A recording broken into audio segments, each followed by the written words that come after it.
Listen, laugh, and learn with Sacha and Ish as they share their experiences, thoughts, and tips to build skills that are not so average and a career that's not so ordinary. This is the Not So Breakfast Show.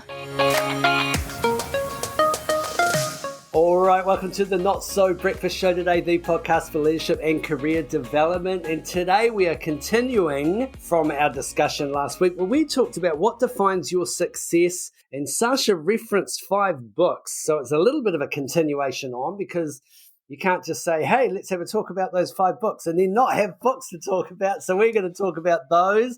But Sacha, I feel like we're lucky to have you on the podcast today because you have been aimlessly wandering round and round the aisles of the supermarket. The main reason I love doing this podcast is just because I need to listen to the advice that you have to dispense. Because, man, so I left home early today specifically so I could be back on time to honour your gift to me of time, and I would be on time. But when I got to the supermarket, people just kept ringing me and I kept taking their calls. That's not their fault, that's my fault. But what it meant was I just wandered the aisles of the supermarket taking calls and not paying attention to what I needed to buy. As a result, I've been at the supermarket for 90 minutes and I got a text from Ish saying, hey, Sacha, are you jumping on to record today? And I went, yes, I am at 3:30, which is hours away. But no, it was in fact 3:30. So, yes, lots of up and down the aisles of the supermarket. I now probably don't have what I need for dinner, but I've made it home and I'm excited to be here with you. You're going to get a written complaint from Countdown saying, hey, lady, get an office. Stop using our bakery section as your office. Loitering with no intent to do anything useful. I'll be arrested for that. Well, you have been doing something useful with your time, which is reading some books that you picked up when you were over in Cambridge, Boston. Yes, I was in Cambridge, Boston, not Cambridge, Waikato. That's right. And so you've got 5 books for us to kind of tell us about what you've been learning. Well, truth be told, I bought about 95 books there, but these are the 6 that I first found when I opened my suitcase. And there's 2 things that I think are fascinating about this. Number 1 is when you go into a bookshop and you notice the things that you are attracted to, pay attention to that. Pay attention to what you are moving towards, because that gives you some insights both into who you are right now in terms of what you like and what resonates with you, but also where it is you are moving towards. So what are you attracted to in the bookshop? So for example, there are books in the bookstore about how to fix your car. And I look at that and I immediately look away. I have no response. I just know it's not a book that I'm interested in. No. Other people will go in and go, oh, I've always wondered about that. I'd like to do up an old car. I'd like to save money, not having to go to a mechanic. So just notice what you are interested in. And one of the books that I saw that I loved, and I'm so sorry to start with an expletive, and I'm happy for you to bleep me out, because the cover of this book has an incredible lily on it. And the book title says, Buy Yourself the Effing Lilies. And the photo of the lily just interrupts the swear word on the cover. Yeah. And I straight away picked it up and looked at it, and I thought, I love this idea. And really what this book is about not waiting for someone else to fulfill the desires or the needs that you have, but to set yourself up for some success. Give yourself the things that you know you want, whether that's lilies, whether it's that you want to have a really nice breakfast on the weekend. So you make the pancakes for yourself, whether or not you've got someone in your life to share them with. And as I looked at the book, I thought, I love these ideas and I don't need them. So I didn't need to buy the book, because for a long time now, I've been doing just that. I've been saying it's no one's responsibility to make me happy other than my own. So what are the things that I want to do? Well, it's Miley Cyrus's song, right? I can buy myself flowers. I can buy myself flowers. That's exactly it. That's the thing. So the example, I suppose, is that I saw a book. I'm like, yep, resonate, pick it up, but realize that's not where I am right now. And not in an arrogant kind of, I've moved on from that. It's just there was a season in my life where I realized there were some things missing. I wasn't going to enough theatre. I wasn't watching movies that I wanted to watch. And having recognized it, I just started doing that stuff. So that's my first kind of note. Do you think part of your attraction to the book is, and it's the old cliche, don't judge a book by its cover, but come on, put in the work. It was a great cover. Give us a great cover, people. It's a pretty great cover. It's so true. Which kind of leads us really nicely into the first book that I want to introduce you today, and it's called How to Be Perfect. Ooh, nice. Interesting, but it's by Michael Schur. And Michael Schur, I might be saying that wrong, he was the creator of The Good Place. So when I first came across The Good Place on television, I just fell instantly in love with it because it was a smart, humorous, warm, gentle way of exploring all kinds of ethical dilemmas, right? What does it mean to be good? Yep. So the subtitle to this book, How to Be Perfect, is The Correct Answer to Every Moral Question.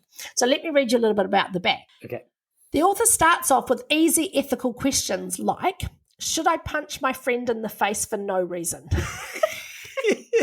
And the answer to that is no. But then it goes on to explore much more complex moral issues. So, for example, can I still enjoy great art if it was created by terrible people?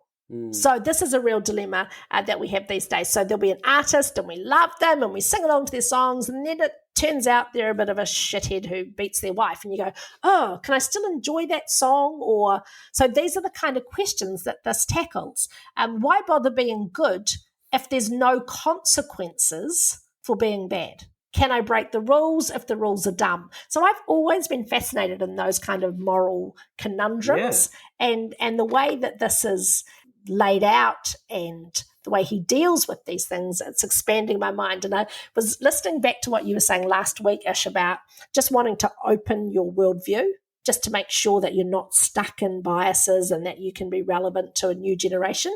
And I think lots of the things that are discussed in this, super helpful. I mean, he didn't only write The Good Place. He worked on The Office, Brooklyn Nine-Nine, Parks and Recreation, Hacks. So, I mean, the guy's a legend. So, and it's a really, really nice, easy read. So, high recommend, How to Be Perfect.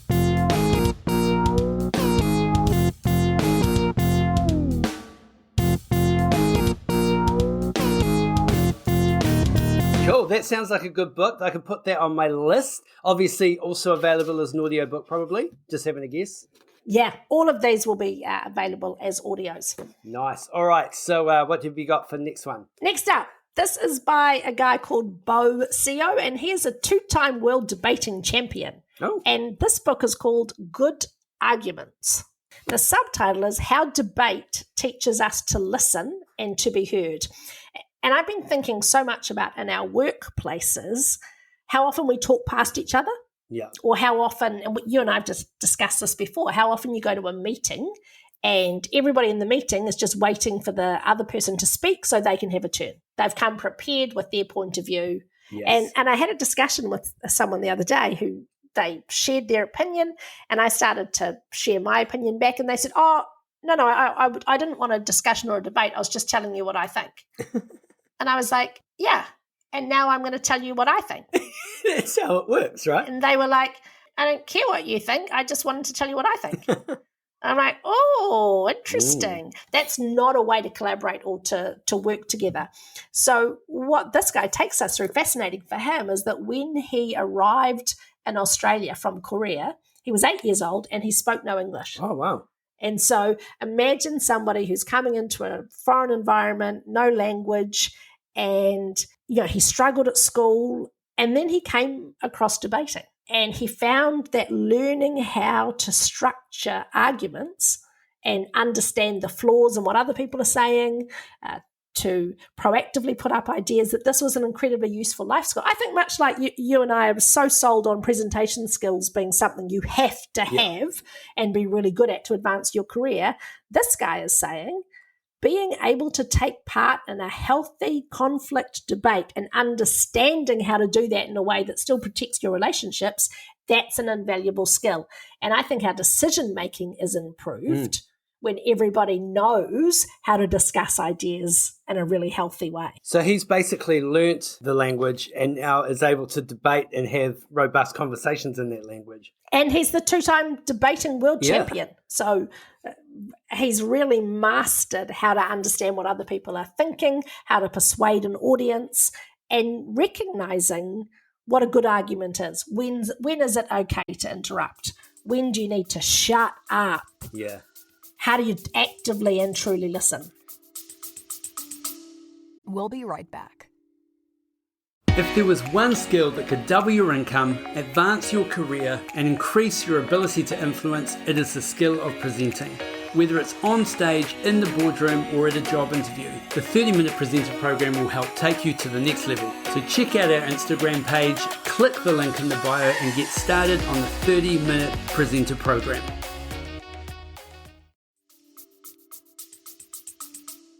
I heard a fascinating fact the other day that the world French Scrabble champion doesn't speak French. Hey! And so they said, how did you do it? He goes, well, you just learn all the words. So he just didn't know how they all go together. He just knows all of the words and how to spell them. I'm sure that's not going to help you in a debate, but technically it's now learn all the words and then put them into an order that people can understand them. Well, basically, the structure of language is, if you take many languages, there's 26 letters and you put them in a combination and it means something. So he's just learnt all of the permissible combinations of letters in our language. I mean, we say that like it's a simple thing. Yeah, he's just learnt. He's learnt the 75,000 possible letter combinations. Yeah. And to be fair to him, some English words actually are just French words that we've incorporated into our language. So, I mean, words like cafe, he's good with, right? He's got that already. He's got that. Cafe, ménage à trois. He's got it all down. This one is one from the Harvard Business Review, and it's called For CEOs. And it's got a whole series of articles on how to be an effective CEO. Now, I've mentioned this one because a whole lot of people don't want to be CEO, who cares? But in the series, there's a bunch of other titles that might be really useful. So I truly recommend going to HBR's 10 must-reads. And so I took one to Tiger, and it was on high performance. So he said, I'll take that, I'll read it, and I'll bring it home at Christmas time. So the topics might be on high performance, on team building, on personal development, on leadership, on financial control. So whatever the topic is, you will get basically the 10 must-reads as recommended by the Harvard Business Review on that topic. So they're little short articles that you can dive into. Yeah. And I think this is one of the things that can really help us in our careers is when we find someone or some organization that's a really good curator. So rather than you having to go, where can I get the 10 most interesting or useful ideas about being a CEO? You go, I'm going to go to the Harvard Business Review and their 10 must-reads. So finding people who can point you in the right direction of other resources, that's really useful. And in some respects, that's what we're doing today. Yeah. We're saying, hey, come to us. I've curated a list of books that may or may not be of interest to you. Go Grasshopper. And even if you looked for one of these books and you went, it's not my bag, even the search for them will bring up some other resources that might be useful or interesting. Yeah. And clearly for me, I'm going to try and be a CEO one day. You only have to move one letter, don't you, for you? Yeah, pretty much. I'm a letter away.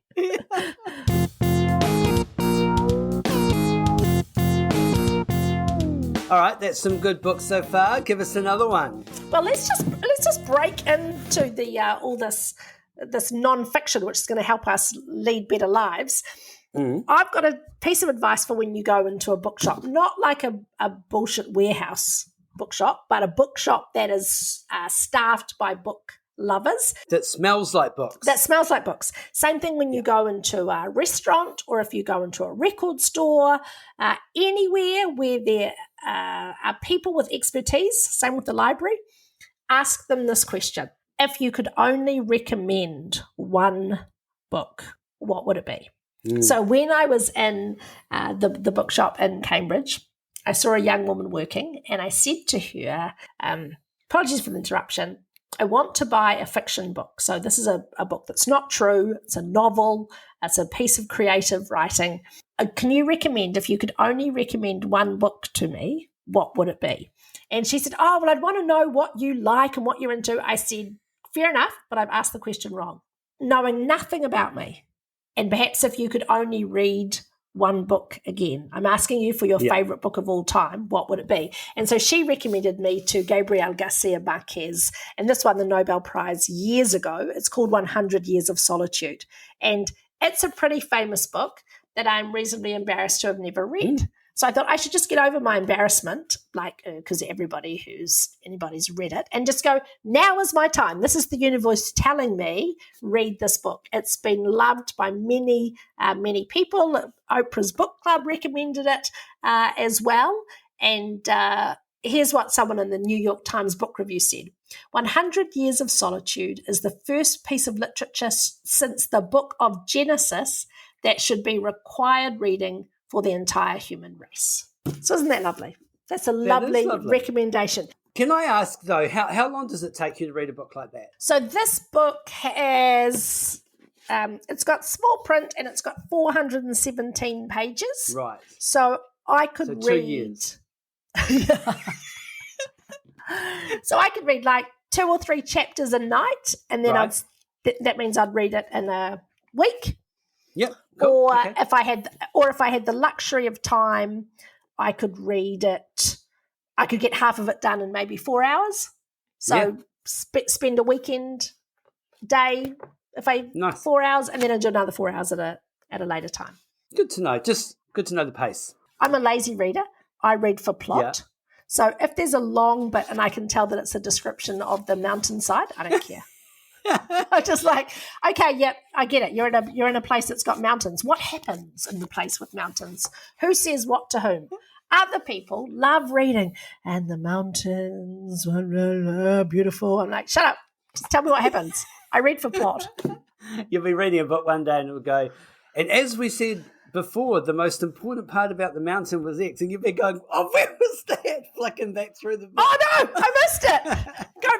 Go back. Okay, hit me with another one. All right, last two are oldies and goodies, and these guys have written lots. They're prolific writers. So this one is Daniel Pink. So most of us know him because he wrote Drive, which was all about understanding what motivates people. So if you were leading teams, leading yourself, trying to sell anybody anything, then Drive was really the template that said, here's what motivates people. It's passion, it's autonomy, it's mastery, it's, those things, self-direction. People need to care about something. They need to have internal, external rewards. Yep. That's kind of the premise of Drive. Yay. This one is an earlier one called When. And it is the scientific secrets of perfect timing. And so what it's really talking about is to say, how do you unlock the scientific secrets of when to do stuff? And I think this is right up your alley, Ash, because a bunch of work that you've done on your own sort of personal and professional development is about finding the right place for the activities in your life that set you up for success. And so the kind of things that this book deals with is, how do we make time our ally rather than our enemy? So you know that feeling like you're always pushed up against time? You're always at the supermarket and someone's ringing you to tell you that you're late for some appointment you had. Walking round and round the aisles. Round and round aimlessly. I don't know if you're familiar with that, right? But this also talks about things like there's some breaks if you give children in their learning at particular times that helps them increase their test scores. There are some hidden patterns in our day around our nutrition, around our circadian rhythms and our clocks, that if we design our lives around those, we can be more successful. And I think in our modern lives, the challenge for lots of us is the wasted time that we spend commuting, for example. Yeah. So at a time in the day when we're actually maybe at our freshest, most creative, most ready to work, some of us are stuck in traffic. And you go, that's just dumb. How can we re-engineer and redesign our lives? And I think that's a useful thing. You know, for us here in New Zealand, we're going into December. Well, actually, everywhere in the world is going into December. Just New Zealand. Just New Zealand going in. Yeah. What I mean is, as we recorded this, we're going into December. And for a lot of people, that's a time of reflection.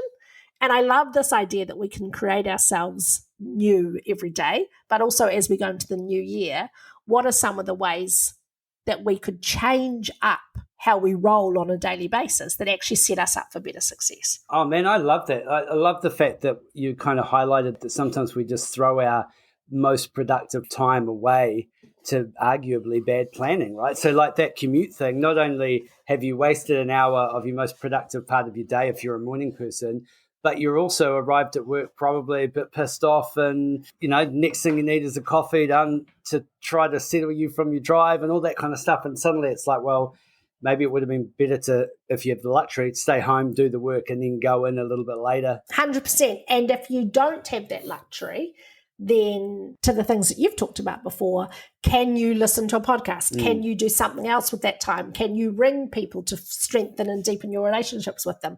Can you do car aerobics? I don't know. No, okay. If you're in the passenger seat. Should you punch your friend in the face for no reason? No. Should you do car aerobics? No. But you actually could. You could squeeze your butt the whole trip into work, or squeeze. I mean, if you're a chick, woman, you could do all your pelvic floor on the way to work. Brilliant. Done. Smashed it. Nailed it. Why not? Not just for women. That's good use of time right there. Oh, this is terrible. Did you read about, we had a situation in Auckland where, because we've got terrible roading infrastructure, there was a big sale on at Westfield, one of our shopping malls, and in the car park, people couldn't get out. So they were in their cars for 3 hours. Yeah. And one woman just had to do a little wee-wee. Oh. That's my nightmare. That's my worst nightmare. That's my nightmare as well. Not so much the wee-wee, just being trapped in the car for 3 hours. No, me, it's the wee-wee, but yeah. Okay, good. Let's edit that out so it doesn't make the final cut. Probably will, though. Last book. This one's called Nudge. And this is an oldie, right? And it's by a guy who we can't read the title because there's a sticker over his name. So I'll find it somewhere else. Nope, snooze, you lose. You shouldn't have had the sticker over your name, Richard somebody. He won the Nobel Prize, so good on him. But he wrote it with a guy called Cass Sunstein. And how I know Cass is that he's married to Samantha Power. And when I first went up to Boston in 2019, in that very first week, there was a book launch by Samantha Power, and I went to it. So it was in this little church, and she was just talking about her book. Now, she was Obama's ambassador to the UN. And so what was fascinating about her story is she had been a sports journalist. And she was kind of covering sport, and it was very much a male-dominated profession, and she was learning about this stuff, and she was watching a baseball game. And as she was watching the baseball game, off to one side, there was footage of the disaster that was unfolding in Tiananmen Square, where, years and years ago, there was this incident with the Chinese government, and there was this lone protester who was holding up this plastic bag, and the tanks were rolling towards him. And she saw that out of the corner of her eye, and she just had this instant conviction that nothing she was doing mattered and counted, and that sports journalism was not going to be the best use of her talents and time. And she was instantly kind of attracted to this idea of doing more and doing good in the world. So she's got a remarkable story. She ended up being, as I say, Obama's ambassador to the UN, and she had released this book about how you can do good in the world and the state of the world. Fascinating. Which is all to say that this is a book written by her husband. So there's a power couple, if ever you heard it. Yeah. Nudge. Yes. It's called Nudge, the Final Edition. And you read it ages ago, Ish. So what do you remember about it when it first came out? I remember the elephant on the cover because I'm a visual. But I also remember that it was something about little influences or little decisions that kind of nudge you towards a behavior or a thought process. If I remember it right, was that what it was? Yeah, you're so bang on. So here's what Adam Grant says about it. Nudge should be required reading for anyone who aspires to run a country, lead a company, raise a child, or make a choice. So it's really about behavioral science. What do we know about how humans behave, how they choose, and how they make decisions? So we have this incorrect view of the world that all day, every day, we're exercising our free will. So here I am going to the supermarket, choosing very deliberately what I'm going to buy because I'm the boss of me. Yeah.